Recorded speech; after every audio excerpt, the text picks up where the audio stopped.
Halo semuanya, selamat datang di sesi bedah materi kita kali ini. Hari ini kita bakal ngebongkar sebuah topik yang jujur aja super menarik. Judul aslinya tuh Rekonstruksi Statistika Non-Parametrik. Kalau kalian pernah ngerasa pusing dan stuck pas ngadepin data pendidikan di dunia nyata yang seringnya berantakan, nah kalian ada di tempat yang pas banget. Kita bakal ngebahas tuntas soal statistika non-parametrik yang menurut saya pribadi ini adalah perangkat alat paling ampuh dan ultimate buat nganalisis data nyata yang nggak pernah sempurna. Tenang aja, kita bakal sulap konsep yang tadinya rumit ini jadi sangat jelas, visual, dan pastinya sangat bisa langsung kalian aplikasikan.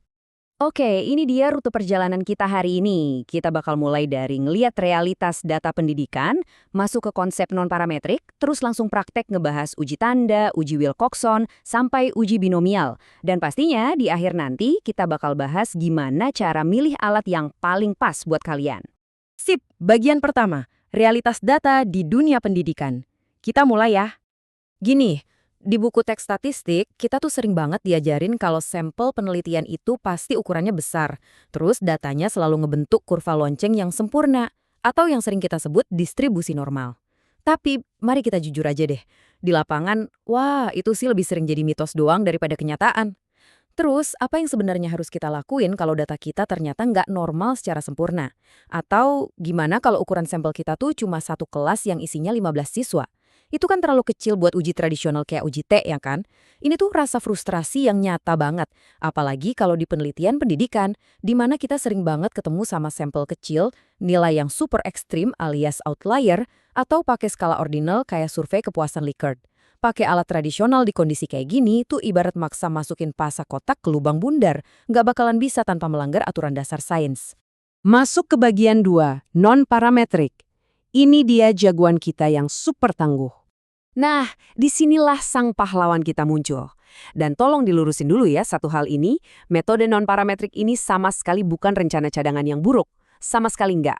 Justru, ini adalah metodologi yang super kuat, valid, dan pastinya bisa dipertanggungjawabkan secara ilmiah ketika syarat-syarat parametrik tadi nggak terpenuhi. Coba deh perhatiin bedanya. Metode parametrik itu bisa dibilang agak manja. Dia nuntut distribusi harus normal, datanya harus interval atau rasio, dan dia sensitif banget sama outlier. Di sisi lain, non-parametrik ini benar-benar tangguh. Dia itu bebas distribusi, fleksibel banget buat nanganin data ordinal, dan yang paling juara, dia kebal banget sama nilai-nilai ekstrim yang tiba-tiba anjlok atau melonjak. Jadi satu nilai jeblok dari seorang siswa aja nggak bakalan ngancurin seluruh analisis kalian. Keren kan? Makanya kalau kita definisikan, metode ini sering banget disebut sebagai statistik bebas distribusi. Kenapa sih dia bisa sekebal itu sama nilai ekstrim? Jawabannya simpel. Karena daripada pusing-pusing terobsesi mikirin angka mentah atau nilai rata-rata persisnya, uji ini tuh dengan pintarnya cuma pakai peringkat relatif atau sekedar tanda positif dan negatif aja buat ngebongkar fakta di balik data kalian. Ini emang cara mikir yang beda banget sih dari biasanya. Tapi percaya deh, ini intuitif banget. Lanjut ke bagian 3, uji tanda alias design test. Kita main di ranah analisis arah nih. Yuk kita keluarin alat pertama dari kotak perkakas kita. Alat ini akar sejarahnya lumayan panjang loh, ditarik mundur sampai ke karyanya Francis Galton di akhir abad ke-19. Uji tanda ini ibarat instrumen yang tumpul, tapi bener-bener bisa diandalkan. Prosedur ini cuma, dan saya ulangi, cuma ngeevaluasi arah perbedaan dari target median yang udah kita hipotesiskan. Intinya cuma nanya, nilainya lebih besar atau lebih kecil. Udah itu doang. Dia sama sekali nggak peduli seberapa besar perbedaan itu. Informasinya emang minimalis, tapi pondasinya luar biasa solid dan minim banget asumsi yang macam-macam. Dan ini benar-benar nunjukin betapa gampangnya logika di balik alat ini. Cuma butuh 3 langkah. Pertama, kita cari aja selisih skor tiap siswa dari skor targetnya. Kedua, lupain aja tuh angka selisihnya. Cukup kasih tanda plus atau minus. Ketiga, tinggal hitung deh jumlah tanda-tanda itu buat nguji signifikansinya. Masuk akal kan? Kalau datanya cuma acak dan gak ada efek apa-apa, jumlah tanda plus dan minusnya mestinya bakal seimbang, benar kan? Biar lebih kebayang, mari kita terapin konsep ini ke sebuah studi kasus nyata dari sumber kita. Bayangin ada sebuah program remedial matematika, target skornya 65, dan program ini diuji ke 15 siswa. Nah, ada satu siswa yang dapat nilai pas banget 65, jadi dia kita keluarin dari perhitungan. Nyisain 14 siswa efektif aja.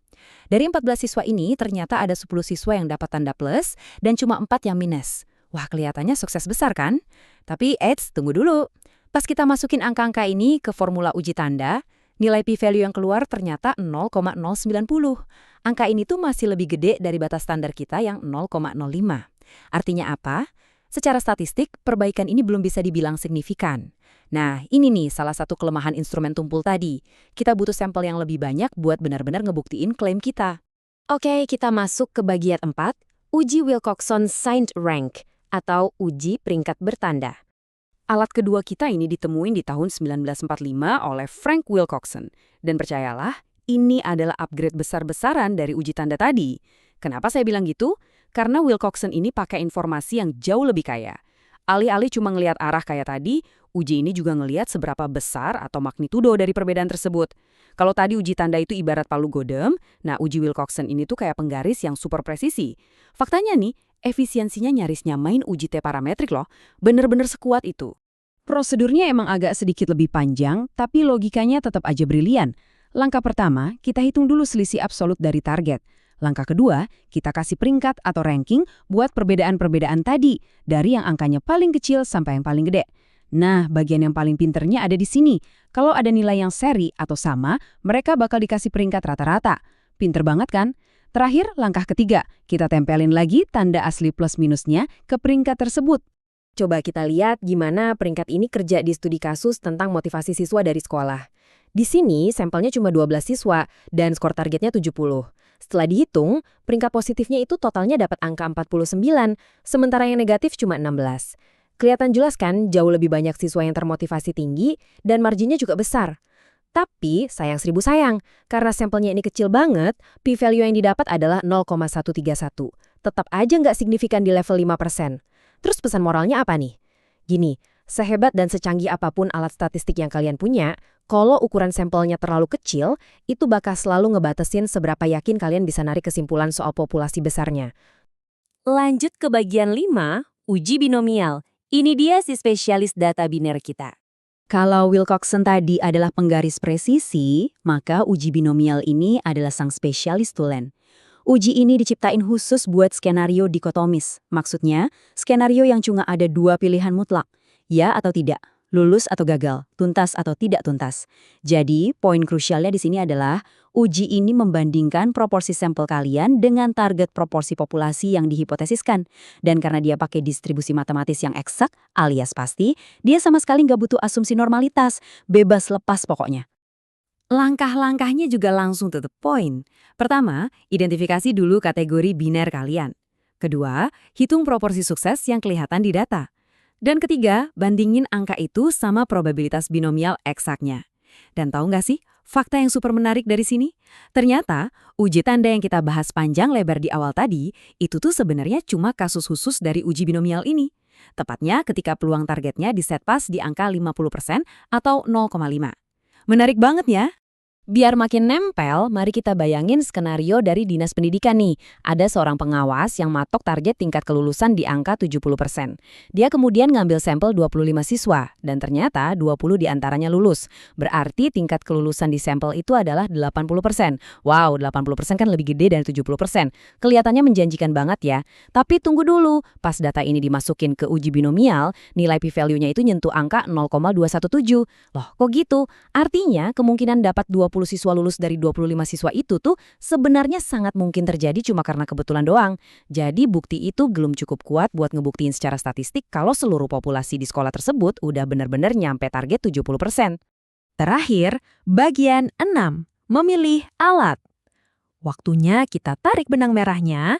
Di zaman sekarang, software kayak SPSS sih bakal ngerjain semua hitungan matematika rumit itu buat kalian. Tapi ingat, milih alat yang tepat itu tetap tugas utama kalian sebagai peneliti. Nah, ini dia panduan masnya. Catat ya. Gunain uji tanda pas data kalian cuma sebatas ordinal dan kalian cuma bisa bandingin arahnya aja, apakah lebih besar atau lebih kecil. Terus, gunain uji Wilcoxon kalau data kalian itu berskala interval supaya dapat kekuatan maksimal karena kalian punya info soal besaran selisihnya. Dan yang terakhir, gunain uji binomial buat data nominal yang dikotomis, buat nguji sebuah target proporsi. Simpel kan? 3 alat dengan 3 fungsi yang benar-benar spesifik. Sebagai penutup nih, saya mau ninggalin kalian sama satu pertanyaan.